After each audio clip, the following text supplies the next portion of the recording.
Vous est-il déjà arrivé de brûler d'envie de dire quelque chose, d'avoir une petite voix qui vous murmure « Vas-y, dis-le », d'avoir le cœur qui s'emballe et explose dans votre poitrine, de commencer à vous agiter sur votre chaise, de passer votre idée géniale en boucle dans votre tête ou de mourir d'envie de poser cette question qui vous brûle les lèvres, pour finalement rester muet comme une carpe, par peur du ridicule? La peur du ridicule, c'est cette crainte insidieuse qui nous pousse à jouer petit, à rester dans notre zone de confort, de peur d'être la risée des autres, parce que dans notre tête, une autre voix s'élève et nous crie « Tais-toi, tu vas être ridicule !» Vous avez déjà rêvé de vous libérer de ces chaînes invisibles, de vous exprimer aussi facilement que votre star préférée? Mais comment pouvons-nous surmonter cette peur pour oser être pleinement nous-mêmes? La peur du ridicule. J'ai connu ces appréhensions pendant des années, jusqu'au jour où la vie m'a fait un énorme cadeau. Françoise, l'une de mes collègues d'un autre service. Elle venait prendre le café dans notre bureau tous les matins. Oui, c'était l'époque où nous avions un bureau et une cafetière. Donc tous les matins, nous prenions quelques minutes pour parler de tout et de rien. Et lors des discussions, Françoise avançait parfois des idées, comment dire, un peu farfelues. Et mes autres collègues ne manquaient pas de prendre un malin plaisir à la taquiner et à se moquer d'elle. À la place de Françoise, j'aurais été morte de honte. Mais elle assumait ses idées et elle les défendait. Ce qui m'a le plus marqué à cette époque, c'est que le lendemain, mes collègues ne tenaient absolument pas rigueur à Françoise, comme s'ils avaient oublié la discussion de la veille. Par contre, ce qui est certain, c'est que nous avions partagé une bonne tranche de rigolade. Cela a été pour moi une révélation. Comment on peut donner ses idées sans que les autres nous considèrent comme une moins que rien? Waouh, quelle prise de conscience! Il ne me restait plus qu'à passer à l'action. À l'époque, je ne connaissais pas encore l'EFT, technique de libération émotionnelle, qui aurait pu me faciliter grandement la tâche. Mais si j'avais connu cette pratique, voici comment j'aurais procédé. Vous voulez savoir comment? Je vais vous le montrer dans un instant. Mais d'abord 3 choses. La première, si vous ne connaissez pas encore cette technique, je vous invite à visionner ma précédente vidéo dans laquelle je vous présente les bases de l'EFT et les points d'acupression que l'on stimule lors d'une séance. Vous pouvez également visionner la technique des affirmations dans un autre enregistrement. Les affirmations, c'est ce qui permet de renforcer le positif en fin de séance. Si vous souhaitez les voir ou les revoir, les liens sont disponibles ci-dessous. Deuxièmement, si ce sujet vous intéresse, pensez à liker cette vidéo et à vous abonner à cette chaîne pour être informé de mes prochaines publications. Et troisièmement, un petit rappel, cette vidéo est un exemple. Si vous me suivez régulièrement, vous savez maintenant qu'il ne faut pas hésiter à reformuler, voire à ajouter des éléments qui vous touchent personnellement si mes propositions ne vous parlent pas. Sentez-vous libre de les adapter. Ceci étant dit, commençons. Installez-vous confortablement, prenez le temps de vous connecter à une scène passée ou un événement à venir, où vous ressentez la peur du ridicule, rien qu'en y pensant. Sur une échelle de 0 à 10, 0 étant il n'y a aucune peur et 10 la peur est à son maximum, à combien l'évaluez-vous et où la ressentez-vous?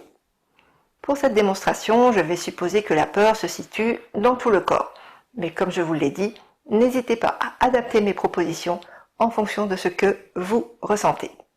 À présent, suivez-moi, stimulez le point que je vous indique et répétez après moi. Point karaté. Même si j'ai extrêmement peur d'être ridicule, je m'aime et je m'accepte comme je suis. Même si j'ai peur qu'on se moque de moi, je m'aime et je m'accepte comme je suis.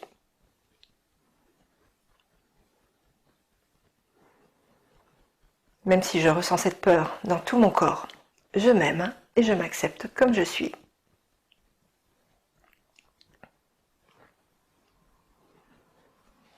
Dessus de la tête, j'ai peur d'être ridicule.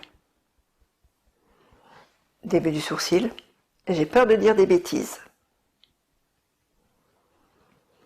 Coin de l'œil, j'ai peur qu'on se moque de moi. Sous l'œil, j'ai peur de perdre la face. Sous le nez, j'évite de poser des questions en réunion. Creux du menton pour ne pas me ridiculiser. Sous la clavicule, j'aurais trop honte si je posais une question idiote. Sous le bras, tout le monde rigolerait. Sous la poitrine, je serais trop vexée. Le pouce, je ne saurais plus où me mettre. L'index, je serais la risée de tout le monde. Majeur, je passerais pour une moins que rien. Petit doigt, je préfère ne rien dire. Point de gamme, j'ai tellement peur de poser une question ridicule. Point karaté, j'ai envie de disparaître dans un trou de souris. Dessus de la tête, je redoute tellement de poser une question ou d'émettre une idée absurde.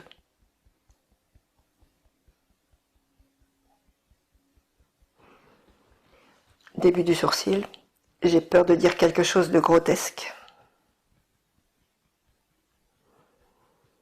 Coin de l'œil, c'est viscéral, je ressens la peur dans tout mon corps.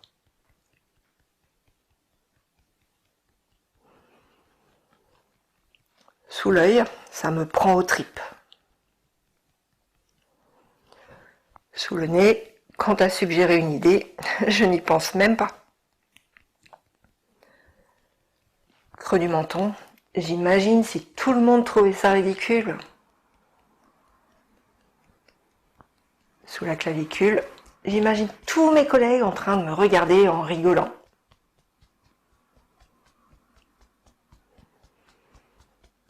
Sous le bras, je me sentirais tellement ridicule.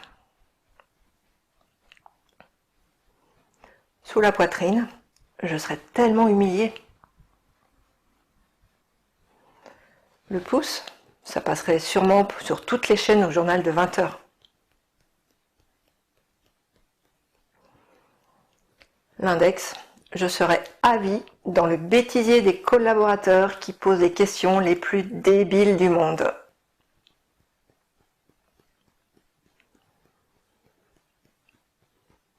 Le majeur, on m'arrêterait dans la rue pour se moquer de moi.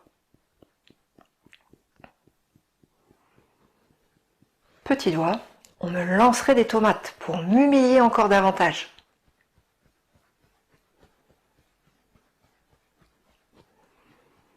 Point de gamme, plus sérieusement, c'est bien normal d'avoir peur d'être ridicule.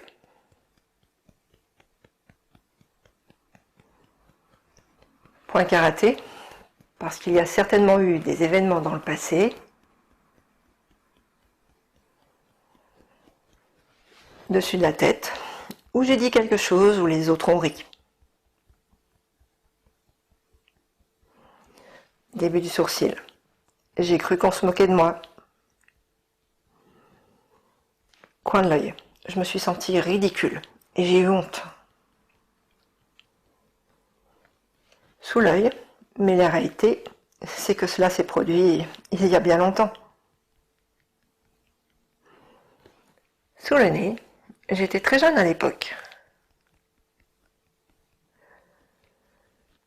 Creux du menton, on dit tous des bêtises quand on est enfant. Sous la clavicule, quel enfant n'a jamais dit « j'ai soif » ou « du lolo ». Sous le bras, quel enfant n'a jamais dit « regarde le gros navion » ou autre chose du genre. Sous la poitrine. Et la réalité, c'est qu'aujourd'hui, quand j'entends des enfants qui commencent à parler,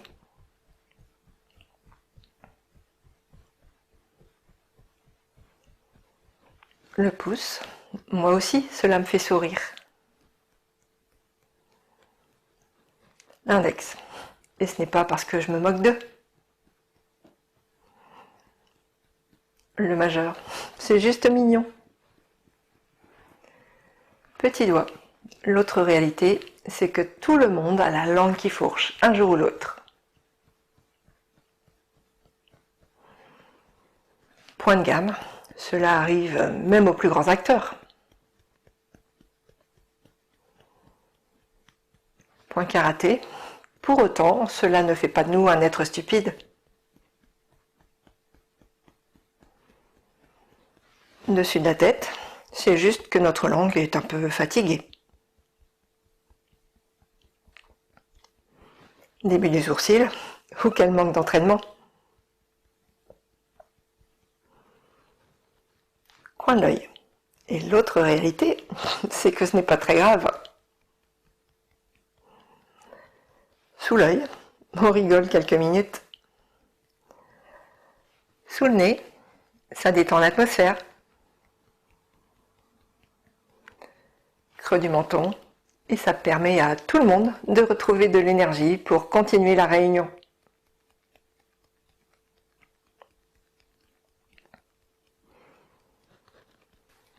Sous la clavicule. Et si je laissais ces événements du passé derrière moi? Sous le bras. Et si je les regardais avec des yeux d'adulte? Sous la poitrine. Et si je rangeais cette vieille peur ridicule du ridicule au grenier avec tous mes jouets d'enfant?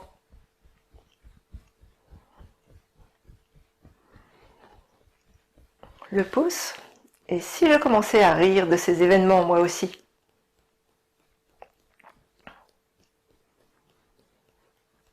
L'index. Et si je me lançais le défi de dire des choses ridicules et de bafouiller exprès pendant 1 heure, juste pour voir?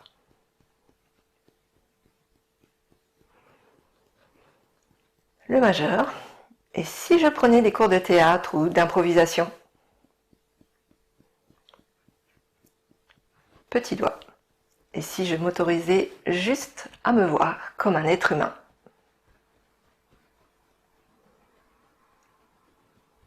Point de gamme. Et si mes questions ou mes idées avaient plus d'importance que ce que je pense? Point karaté. Et si mes questions ou mes idées étaient vraiment précieuses? À présent, nous allons renforcer le positif avec des affirmations. Dessus de la tête. Pourquoi je ne vois plus mes erreurs comme ridicules, mais amusants?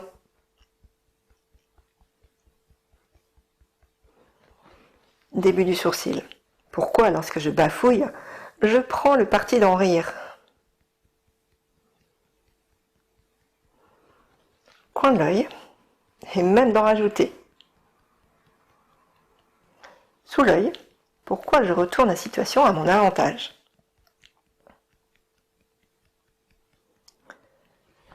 Sous le nez, pourquoi je m'autorise à poser des questions naïves en souriant, juste pour voir?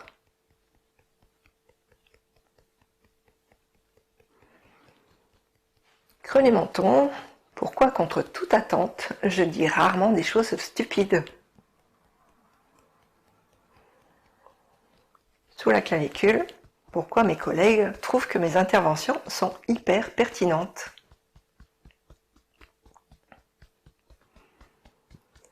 Sous le bras, pourquoi je passe sans encombre les moments embarrassants?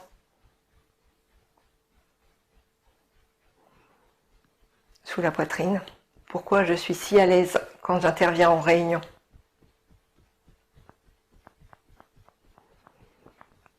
Le pouce, pourquoi je taquine gentiment mes collègues quand ils bafouillent?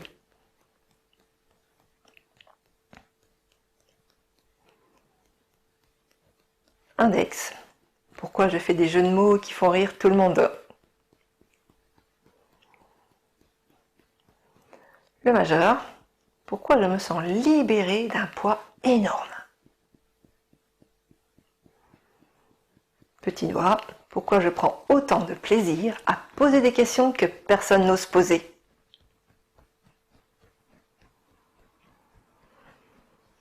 Point de gamme, pourquoi je prends autant de plaisir à poser des questions auxquelles personne n'avait pensé?